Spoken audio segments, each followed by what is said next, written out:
Thank you so much for everyone who's here tonight with us and joining us, and welcome to our new year, new approach presentation that we have for you. So we're going to be talking about some tips for coping with mental health and seasonal changes, and we hope that you kind of find this useful and helpful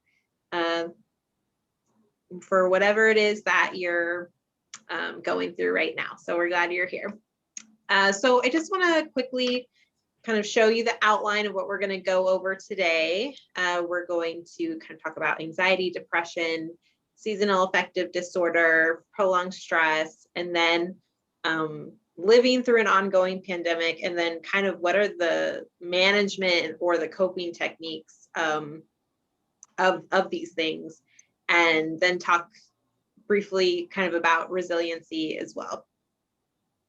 So before I introduce ourselves, just a couple housekeeping things. So we really recommend that you keep your Zoom in speaker mode, just so you can really see the full presentation. That's what we recommend. You don't have to, but you would change that in the top right of your Zoom. And then someone will be monitoring the chat box. We will have time for questions and answer at the end, but if you have any technical issues or have a kind of burning question you want to make sure gets answered at the end, go ahead and put it in the chat box, and we'll make sure that we get to those as well. So tonight, I'm Caitlin. I am Caitlin Graves. I'm a social worker at Northwest Medical Specialties, and I am a cancer support community member. So I'm happy to be here and presenting, and I will have Abra go ahead and introduce herself. Thanks, Caitlin. So yeah, I'm Abra Kelson. I'm a social worker here at Northwest Medical Specialties also. I'm also the program director of our cancer support community at Northwest Medical Specialties. So really excited to be able to offer this tonight. And I think I'm hoping that we'll all learn some good tips, and I'm looking forward to getting some of engagement from you guys as well. So we'll see if we can do that. Great. Okay, so briefly, we talk about this, kind of the beginning of each of our workshops, but just talk about our affiliation and our partnership with Cancer Support Community at Northwest Medical. And our mission is to ensure that all people impacted by cancer are empowered by knowledge, strengthened by action, and sustained by community. So with our partnership, we're able to bring workshops like this one, other educational workshops with providers in the community, social events, and a whole slew of supportive resources, including support groups. So we're just really glad to be partners with Cancer Support Community, and we are glad that you're here enjoying our programming. So with that said, I'm going to pass it over to Abra.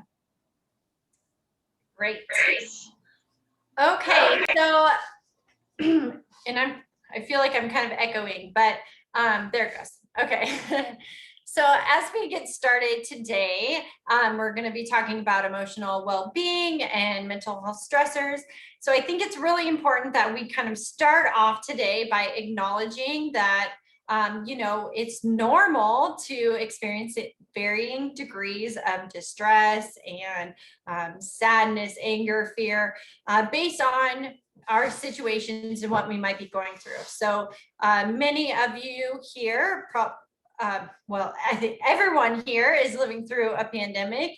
Everyone here is either diagnosed with cancer themselves or have a loved one that's diagnosed with cancer. So given those two things, it's normal to have a higher level of distress at certain times.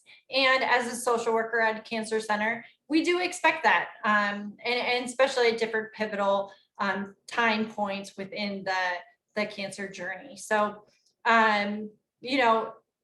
we're going to be talking about, when is it that it's not so normal. We're not having a normal reaction to the stressful events in our life. And those are the things that we're really going to cover as we get started today. So move us forward. So there's been a lot of research done on psychosocial oncology and how people living with cancer are coping and some of those challenges. So some universal challenges of living with cancer are found to be unwanted aloneness, financial burden, loss of hope, loss of control, and living with uncertainty. And I'm fairly confident to say that these are all kind of universal challenges that we're all living with within this pandemic as well. You know, so many people are finding themselves in this unwanted to aloneness, having a financial burden, loss of hope, loss of control, uncertainty. So these things stacked on top of one another can really cause us to be in an even more vulnerable position to experience higher levels of distress and even becoming more complicated and more complex into diagnoses like depression, anxiety, and other mental health stressors. So here on the next slide, what I hope today that we'll be able to help to identify some risk factors, figure out what's depleting our resources, define depression, anxiety, seasonal affective disorder, prolonged stress, and really help prepare you to better manage those and cope with those. And if treatment is needed, kind of where to turn. So some things that deplete our resources are things like unmanaged distress, untreated depression, unrecognized grief, and limited social support. So obviously we can add to this list. These are not alone, you know, there's a lot of other things that we can add to this that also depletes our resources, but these are some really major things to kind of be mindful of and be aware of. So I think a good metaphor for this is, I'm sure many of you have had a beach ball at some point in your life or had the opportunity to play with a beach ball, you know, the really round, blown up plastic balls.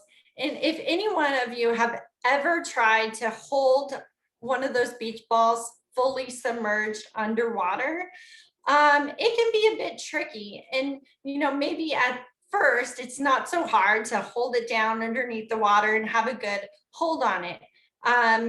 But, you know, as time goes on, you know, your arms get tired, it becomes a little bit less manageable. You don't have a good grip on it. And what happens? It kind of blows up in your face, right? Just pops right up out of the air.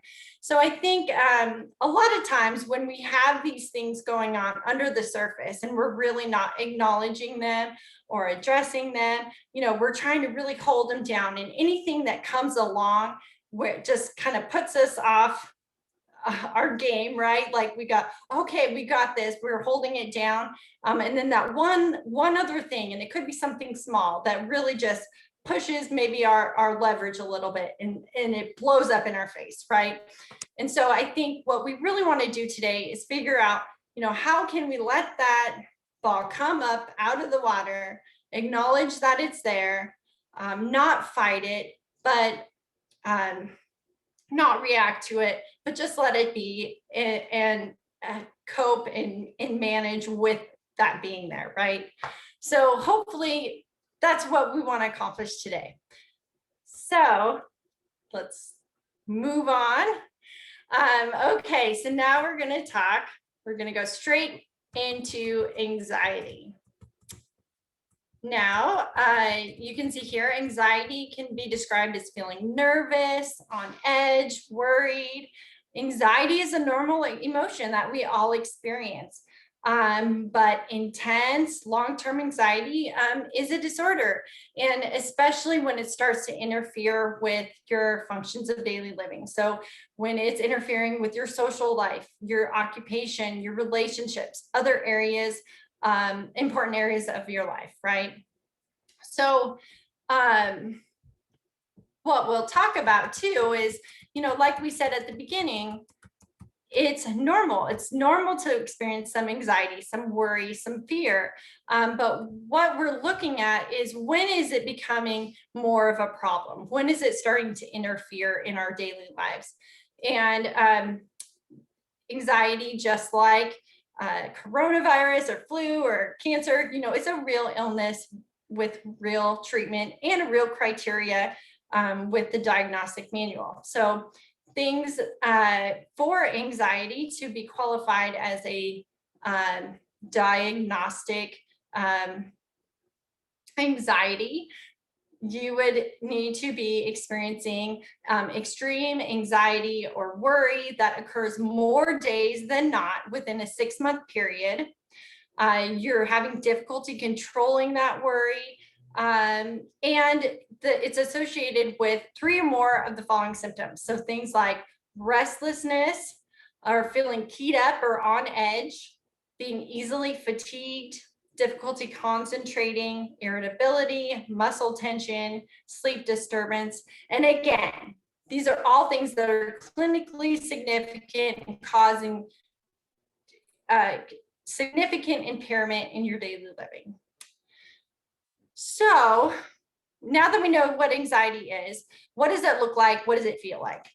So here we're going to go over just a few of the symptoms that you might be experiencing if you have anxiety. So anxiety, like other mental health diagnoses, affects us on all sorts of levels, right? Our emotions, the way that we think, our behavior, we have physical symptoms. So with anxiety, you may be feeling nervous, powerless. You have this sense of impending doom or intense fear, intense dread. You might have difficulty thinking, having unwanted recurrent thoughts. Your behaviors may be repetitive. And then physically, we're really affected also by anxiety. Increased heart rate, tiredness, sweating, trembling, rapid breathing, your mind going blank, tightness in the chest, nausea, indigestion. So it really can affect us on all levels of our functioning, right? So these are some good things to be looking out for, and just taking a temperature on like how persistent are these things that we're experiencing. So next, and let me know if I'm like going too fast or too slow. So next we're going to talk about depression. So depression is more than just feeling sad, and it's not just something you snap out of. So again, like anxiety, everyone can feel sadness at times. And, I think it's very normal in our culture for people to say, oh, I'm so depressed today, or feeling so down about this. But, to really have a clinical depression, there are criteria that has to be met, right? So generally for depression, it's characterized by a depressed mood or loss of interest or pleasure in doing things. The symptoms have to be persistent for over the same 2-week period. And again, it has to cause clinically significant distress or impairment of activities of daily life. So it's, like I said, it's just not something that passes by real quickly. It's very persistent. It's really interrupting your functioning all through the day, nearly every day. So what does depression look like? What does that feel like? So again, it affects us emotionally through our thoughts, our physical, and behavior. So things like sadness, guilt, anger, mood swings, feeling irritable. Our thoughts can be very self-critical, very negative, impaired memory, indecisiveness, confusion. We can often have thoughts of death and suicide when we're experiencing depression. Physically, again, fatigue, lack of energy, sleeping too much or too little, weight gain or weight loss, loss of motivation. And then, even with anxiety, with depression, if you're not having the tools to cope with your depression and your anxiety, that can lead to substance use and even substance abuse. Again, with behavior with depression, you typically will see some withdrawal from others, some isolation, neglecting responsibilities, and then you may notice changes in personal appearance as well. So, and I guess one thing that I wanted to add real quickly too is that when we look at these physical symptoms, because here we are, that we are the cancer support community, we're talking to the population of people affected by cancer, right? So a lot of these symptoms, you may think, well, gosh, I have fatigue, I have lack of energy, I'm having sleep disturbance and weight changes. So again, this is where we really focus on the mood aspects, the thoughts, and the behavior. So with cancer, it is a little bit different when we're looking at a diagnosis of depression, because we have to take into account that, yeah, you are very likely experiencing these things with your cancer and your treatment as well. Okay, sorry. Okay, so seasonal affective disorder. So you've opened all your presents, you've eaten your delicious dinners, and your visitors have gone home. Although this year, I think that looked a little different for everyone. So the days are shorter, daylight is shorter, and this is the time of year where people tend to start feeling a little bit down, a little bit sad. And for some of us, some are able to maybe engage in some exercise, go to a favorite movie, find some things that help to kind of balance out, that it regain some emotional balance. But for some people, it's not that easy, and that sadness really doesn't go away, and it starts keeping you from doing the things that you would want to do. So this may be seasonal affective disorder. So we'll go over what specifically we would look for in terms of a diagnosis of seasonal affective disorder.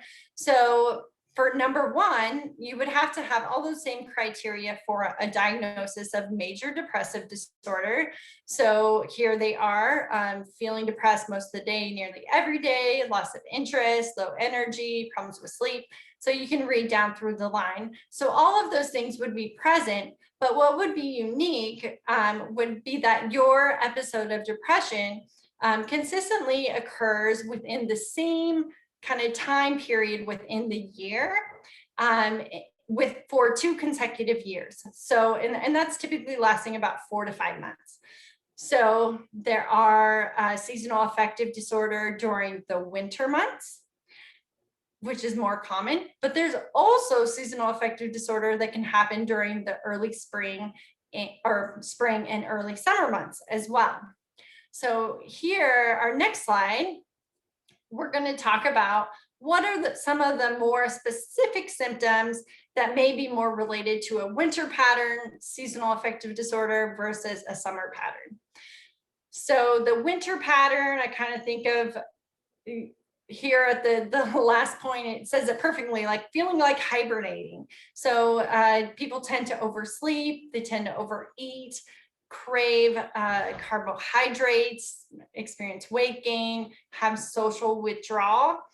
And in the summer pattern, it's quite opposite. People are having trouble sleeping, having poor appetite, maybe weight loss, restlessness, agitation, anxiety, and maybe even episodes of violent behavior. So although the winter pattern is more common, you see it does impact some people during the summertime, and these symptoms do look quite different.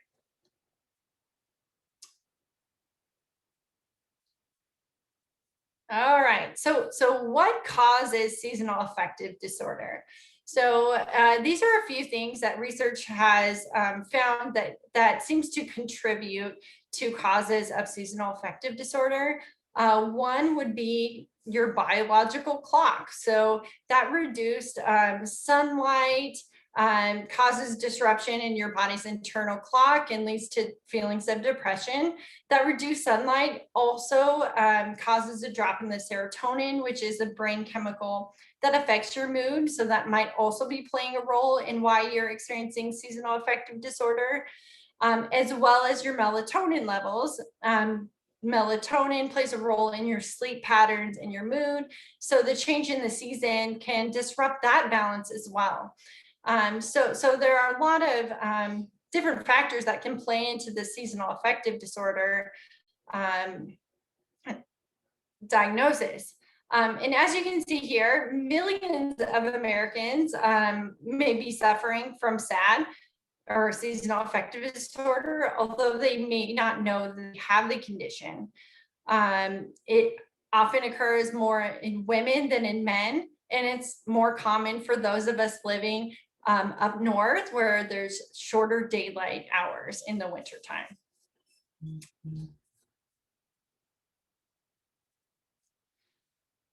Okay, so kind of to wrap up this section, but you know, what we do know about depression and anxiety within the cancer population is that it's common. And in fact, it's very common within the general public as well. It's estimated that 16 million Americans experience depression, and even more so within the cancer population. So here, Cancer Support Community has done some research within their cancer experience registry, and they found that 15 to 25% of cancer patients experience depression, and that depression affects cancer patients 2 to 3 times more than the general population.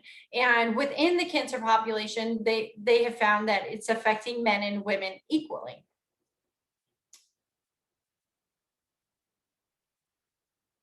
So again, just some more statistics to kind of support how prevalent this is within the population of people with cancer. 38% of the respondents reported substantially worse anxiety than on the national average, and 26% reported substantially worse depression than the national average. So this is definitely an area that has caused a lot of attention within the oncology field, in wanting to really make sure that we're in tune with our patients and how they're doing emotionally and how their mental health is. So you can see here, the research has also shown that depression, anxiety can impact a person's quality of life. It's led to decreased adherence in cancer treatment, and has also been found to result in longer hospital stays. So something that we don't have on here, but there is a recent study that talks about the cost of cancer treatment in those who have depression. And actually it was found that cancer patients that have depression, their cost of care was 113% higher than non-depressed patients. And that is resulting from longer hospital stays, more frequent visits, things like that. So it really is, it's very, very important that we're paying attention to this stuff and helping get the support people need. Okay, well, so I am going to hand it over to Caitlin. Thank you all. Great. Well, thank you, Abra. Okay, so something that we are just going to talk about really briefly too is prolonged stress. And I think it's really important for us to talk about this, just because, like Abra said, we're living through this ongoing pandemic, but also, you're living with a cancer diagnosis, and/or a family member or friend of yours might have a cancer diagnosis. And so, you might be going through prolonged stress. So what is prolonged stress? So the normal kind of stress response system is usually self-limiting. Once a perceived threat has passed, hormone levels return to normal. As adrenaline and cortisol levels drop, your heart rate and blood pressure return to baseline levels, and other systems resume their regular activities. But so that's what's like normally supposed to happen. But when stressors are always present, like a pandemic or a cancer diagnosis, like you constantly feel under attack, and that fight or flight reaction stays turned on.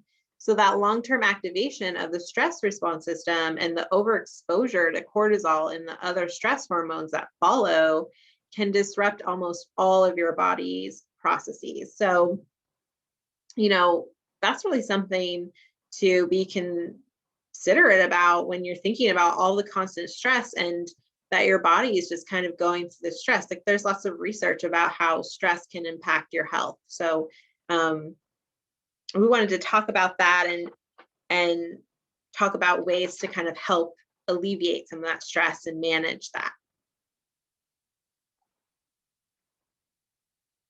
Okay, so like we've kind of mentioned before, not to like continue talking about it, but like we're going through this ongoing pandemic, and the first COVID-19 case was found in the US on January 21st, 2020. So it's been over a year since this has been, in our country. And this is statistic was from a couple of weeks ago, but so I'm sure it's even more now, but over 102 million cases in the world of this. So, it has been very impactful. And with that, you're living with ongoing fear and stress.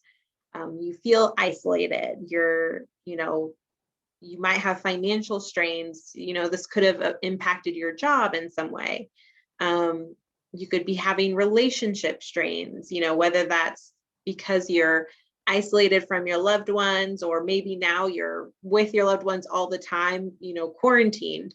So it can affect relationships in many ways. And, now you might be working from home too. So now there's no separation between work and home life. It's all kind of one big muddled, situation. And all these things can be just incredibly stressful and create that kind of prolonged stress that I was talking about. So let's talk about coping with it. Like, what do I do, right? So Amber and I actually gave a talk kind of back in the summer, closer to the more start of the pandemic. And this is a list that we actually took from that presentation. It's just as useful as it was then as it is now. So we talked about, laughter, finding things that, you're able to enjoy and laugh at, and find the humor in things. We recommend taking a walk in nature, whether that's just around the block or, going out to one of our many parks or forests and national parks that we live near. Utilizing virtual hangouts. I just read that a lot of people are really feeling burnt out, and not utilizing things like FaceTime and Zoom and things like that. So, getting back into virtually hanging out with people you haven't seen in a long time still. Reading a favorite book, reading a new book, maybe watching a favorite TV show, finishing a project you've been putting off.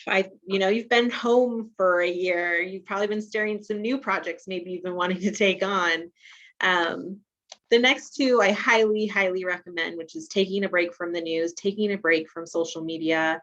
We're inundated with information, and a lot of times it's negative information.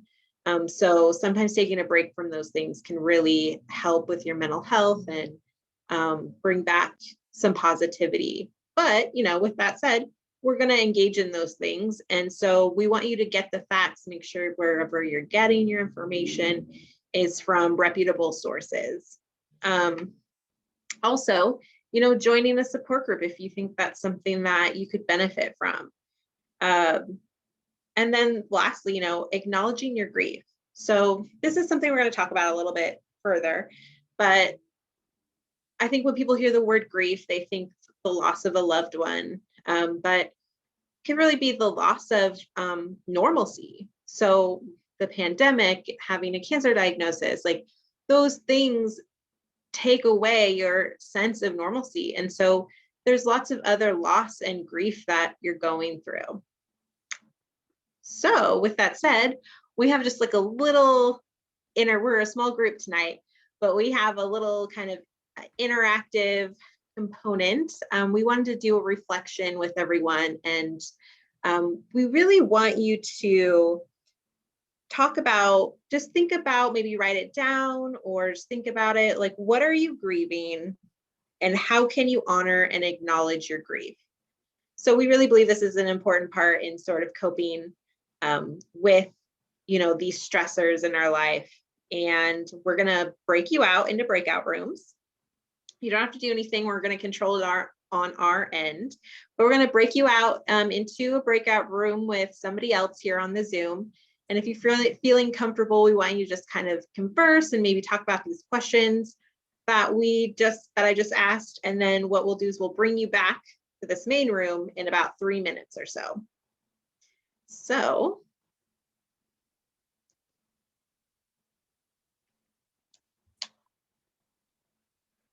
go ahead and join your rooms.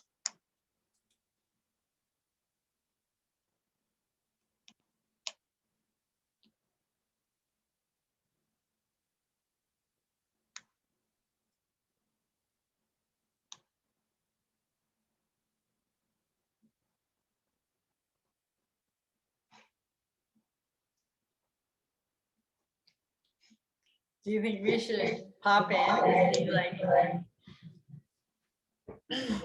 I'm assuming we're still being recorded right now.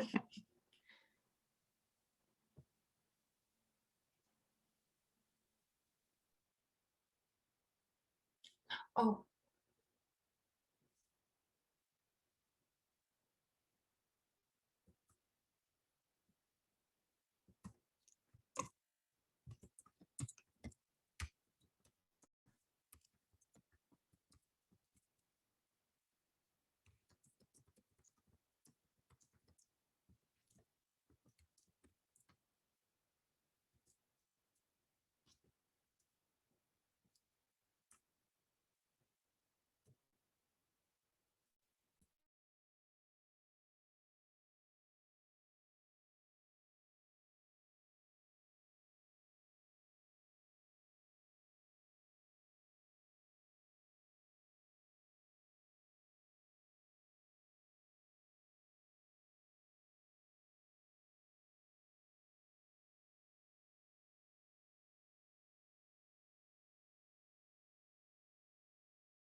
Okay.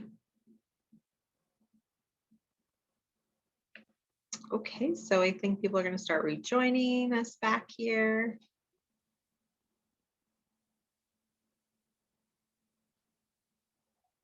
Make sure everyone's back in this main room first.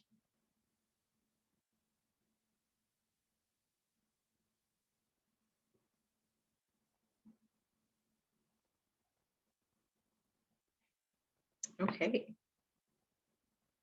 great. So I hope everyone enjoyed that. I know I've had to do breakout rooms for different trainings and stuff, and it's always a little nerve-wracking, but we hope you enjoyed that. So yeah, I just wanted to share too, for me, what's something that when I'm feeling grief or how I honor and acknowledge it, something I do is I journal. I really try to make time to talk with friends and family, just try to give space for it, so that I can really acknowledge it, and it helps me sort of work through it. And that's something that I do. So hopefully you guys got some good ideas from each other, and that you're able to talk about that a little more and just kind of connect with one another about that. Okay, so just kind of continuing on with our management of seasonal affective disorder and mental health stressors. Just a few kind of tips and tricks that we want to share. So we want to talk about avoiding scheduling conflicts. So we really encourage you to use a day planner, use your phone, an online calendar to keep track of appointments and activities. And when you're scheduling, make sure you're scheduling enough time so that you have enough time in between appointments.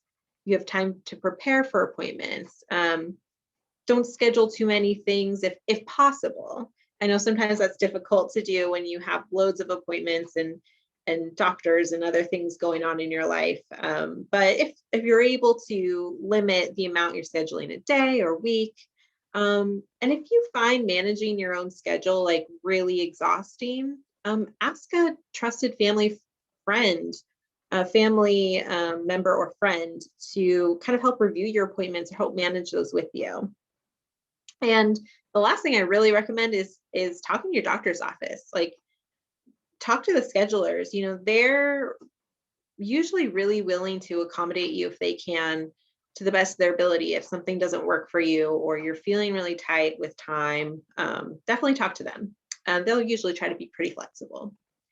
Be aware of your limits. So, if you don't have the time or the energy or really interest, it's okay to politely decline, taking on new tasks or, being involved in something.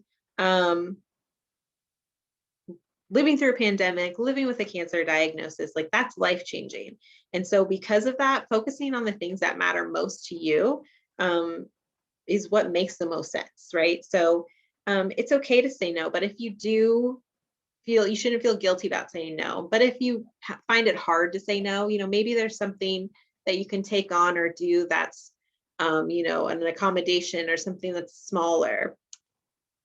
We want you to ask for help, so it makes sense to ask your friends and family, and sometimes it can be hard to ask for help, but a lot of people are really likely to offer their support and willing to. And if you are going to ask for help, we recommend having like a specific list of ways people can help you.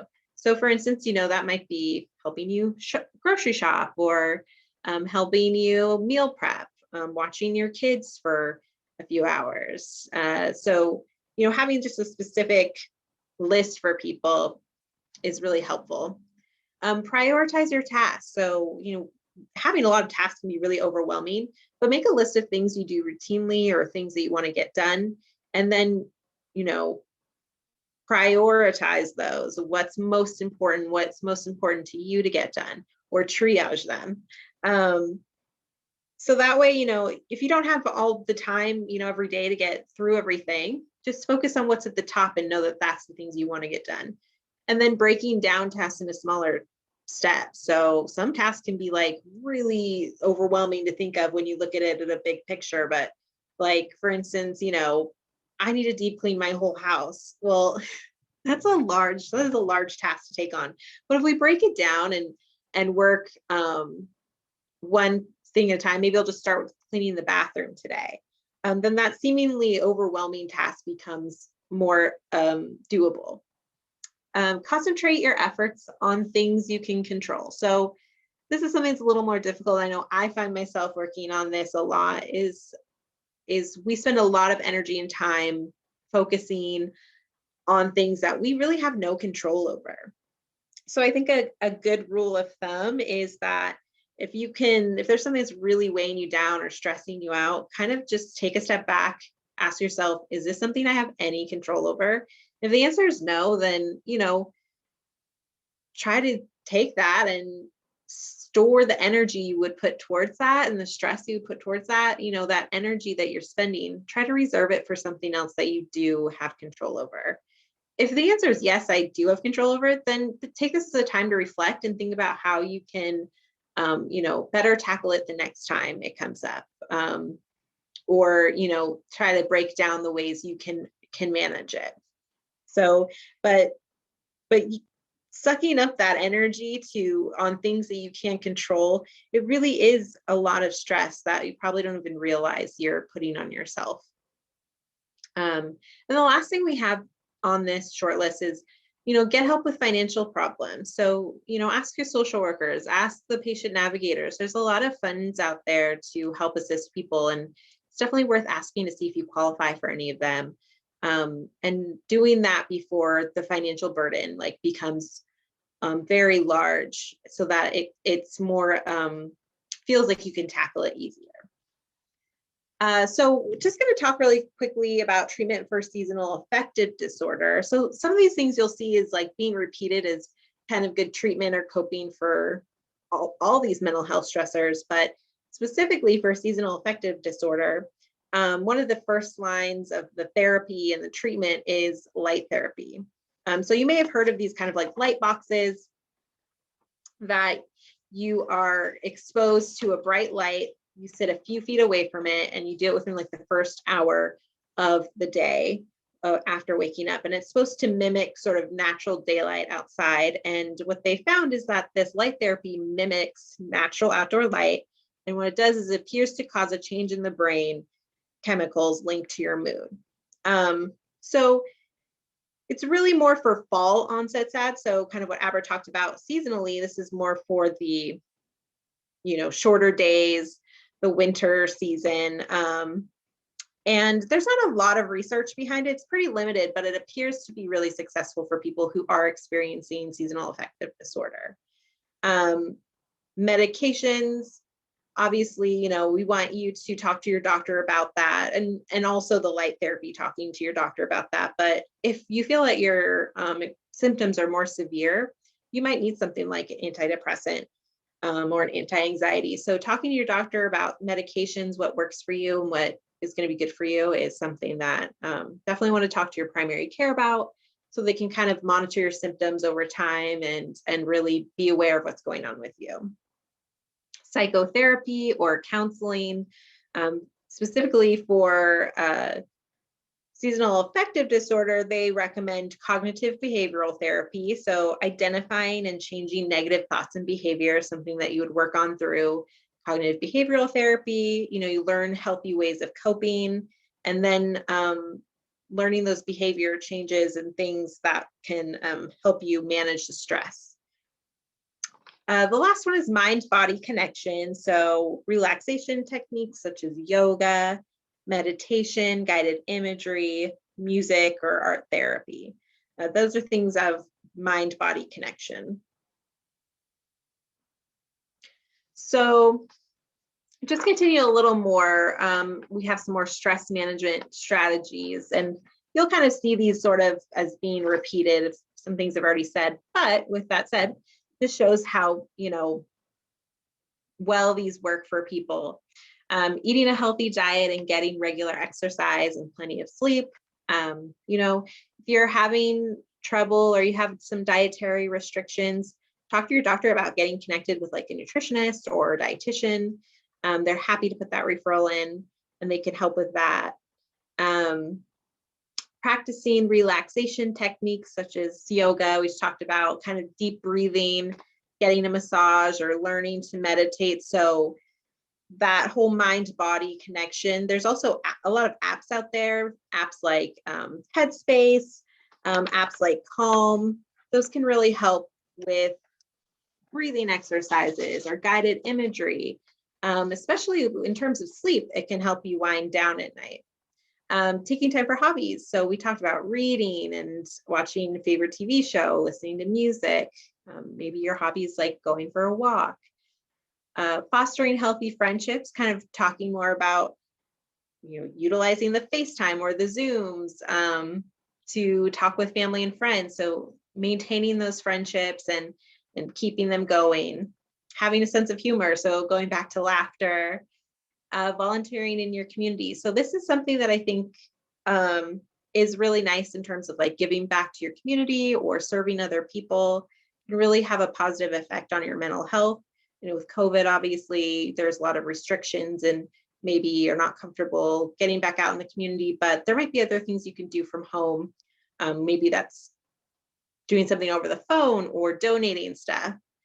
And then, of course, seeking professional counseling when needed. So reaching out to myself or Abra for counseling or getting connected with further counselors or psychiatrists in the communities. That's kind of where the resource and the social workers at whatever cancer center you go to. It's a good resource to start with getting connected to counseling.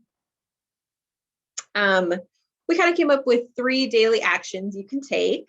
And if you can't do this daily, maybe work it into your routine weekly or every other week. But one is look for the good. So this is kind of about gratitude.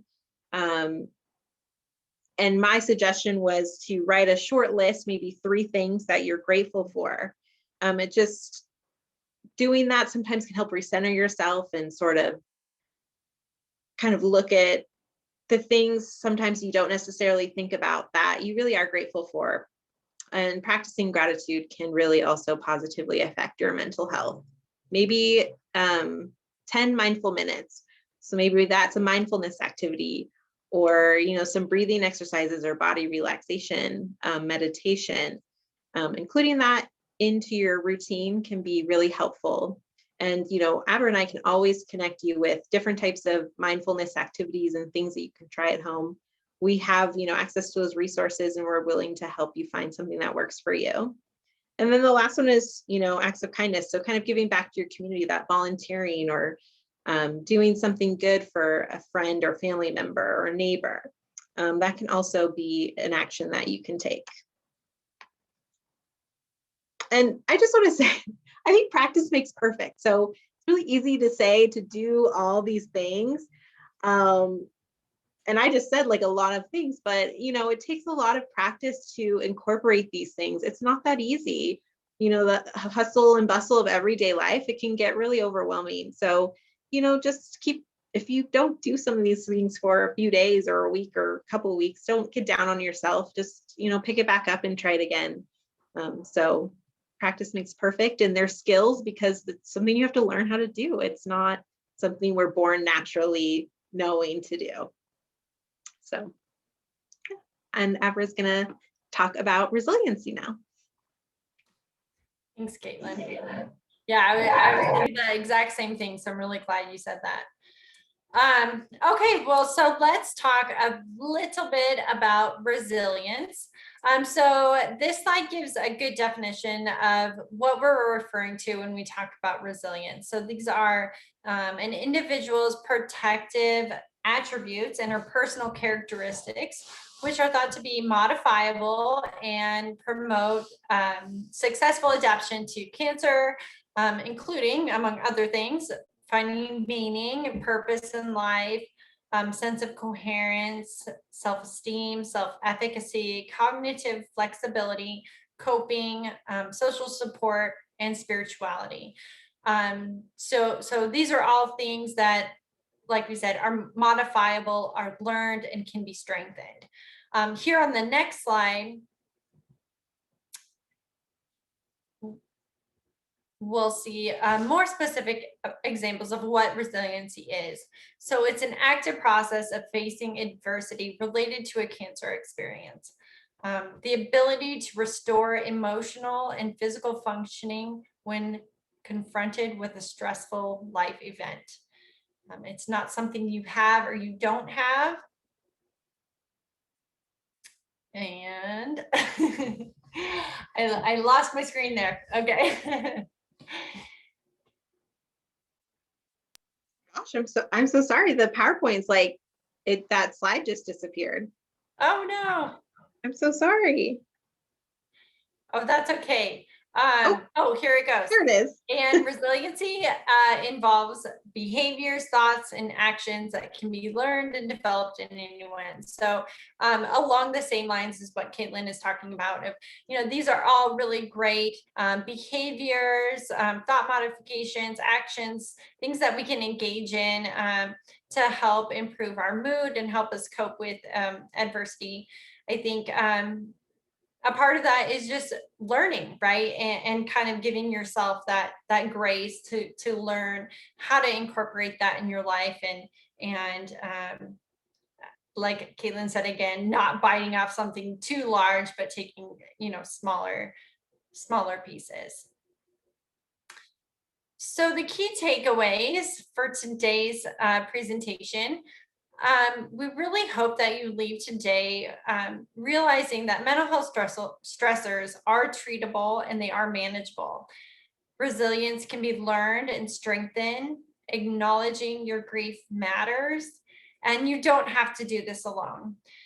So we talked a little bit about your supportive team here at the Cancer Center. Most cancer centers right now nationwide have a very comprehensive support team available to you, including social workers, financial counselors, patient navigators. So all of these individuals can help with things like emotional health and mental health, finances, practical barriers, navigating through the healthcare system. So if you're feeling overwhelmed, please reach out to your care team. There are a number of support staff that are available and I'm ready to serve you. So before we end today, we wanted to make sure we left with you with some resources. And we did include, so we'll send out the slide decks to everyone. And we did include a few more reflections at the end of this PowerPoint. So if you wanted to do them at home, that could be something to kind of get you started. But these resources are warm lines through Washington State that offer different support and connection to treatment and supportive programs. So I'll go through them really quickly. The Washington Recovery Helpline. This is a program specifically for people experiencing substance abuse disorder, problem gambling, and or other mental health challenges. So it's staffed by volunteers who have gone through it themselves and can help get you connected to some treatment help in the area. So again, right now, this is a more prevalent time for people turn to substance to help cope through some of the stressors that they're experiencing. So the Washington Warm Line is, again, a number that you can call. And it is staffed by peer volunteers, again, who have lived with mental health challenges, and they're there to help guide you and point you to different resources. And then Teen Link does the same thing for teenagers. So if you have any teenagers in your life that are particularly struggling right now, this is a number that they can call and talk to other teens who've been through it and who can help get them connected to some great resources. And then lastly, so we touched on a little bit, but especially with depression, it's not uncommon for people to have thoughts about death and suicide and really find themselves in a pretty scary place where mental health help is needed as soon as possible and right away. So these numbers are numbers that you can use 24/7. The Suicide Prevention Lifeline is staffed with mental health professionals that are there to talk with you and help get you connected to the resources that you need right then. And the crisis text line is a great option for people who maybe it's easier to write down what you're going through, the thoughts that you're having, and kind of where you're at. So this way you can actually text with a mental health professional and get connected to help that way. And then here are 3 numbers for the different counties in our area: King County, Pierce County, and Kitsap County. So again, you guys will get all these resources as well when we send you the slides. Okay, so we want to open it now. If you guys have any questions, we'd love to take some time to answer them for you.